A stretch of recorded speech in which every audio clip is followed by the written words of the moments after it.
মুহূর্তে এখানে এসে দাঁড়িয়েছি যাদের জন্য আজকে এই অনুষ্ঠান।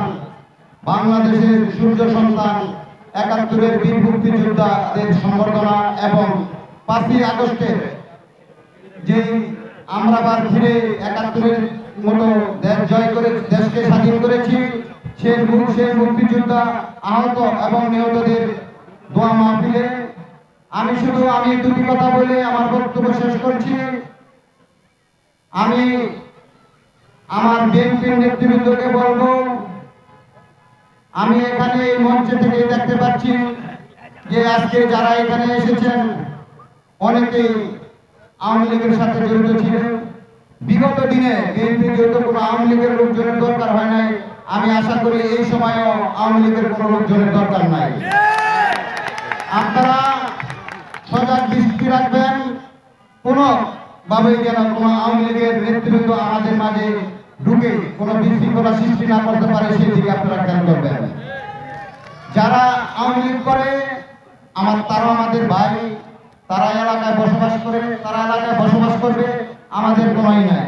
কিন্তু তারা যেন কোনো বিশৃঙ্খলা সৃষ্টি না করতে পারে সমাজে, সেদিকে আমরা খেয়াল রাখবেন। এবং তাদেরকে আমি বলছি, আপনারা এলাকায় থাকেন, আপনাদের কোনো দুশ্চিন্তার কোনো কারণ নাই, প্রয়োজন বলে আমরা আপনাদেরকে পাহারা দিয়ে রাখবো, কিন্তু আপনারা কোনো বিশৃঙ্খলা সৃষ্টি করবেন না।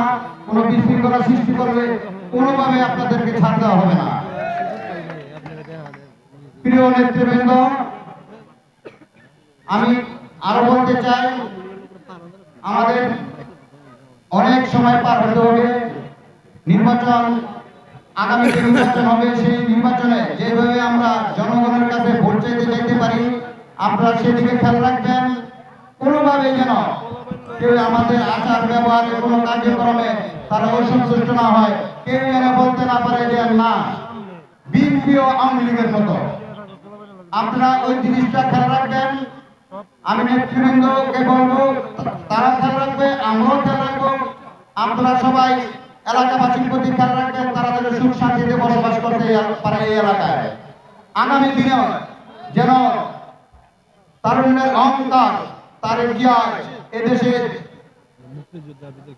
এদেশের নির্বাচন করে তাকে যেন আমরা এই সরকার গঠন করার সহযোগিতা করতে পারি, সেই দিকে আপনারা সবাই খেয়াল রাখবেন। এই আশা ব্যক্ত করে সবাইকে ধন্যবাদ জানিয়ে আমি আমার বক্তব্য শেষ করছি। বাংলাদেশ জিন্দাবাদ।